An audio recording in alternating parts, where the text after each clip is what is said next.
Eyvallah. Süt veriyor diyor bak başkanım. Akşam sabah. Emziriyor 15. Şöyle geç başkanın yanına bu tarafa. Yanına geç. Gel. Gel sen gel. Gel sen gel. Abla şunu bir takabilirsin. Sağ olsunlar iyiymiş. Geçenler arkadaşımız burada.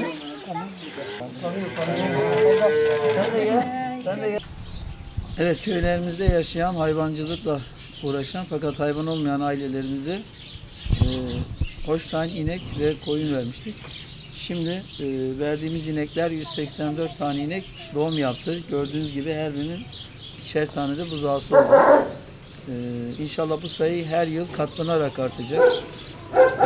Yine verdiğimiz koyunlar 2500 üzerindeydi. Şu anda 3000'i geçti ve Aralık ve Ocak aylarında yine doğumlarını bekliyoruz.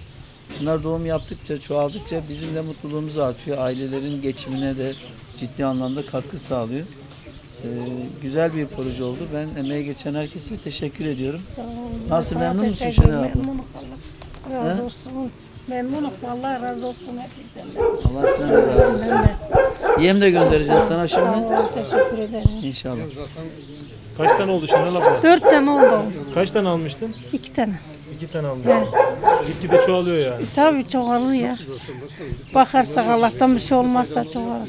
Sağ olun. Nasıl bir destek? Vallahi iyi yani memnunum. Allah sizlerden hepsinden razı olsun. Teşekkür ederiz. Sen de sağ olun.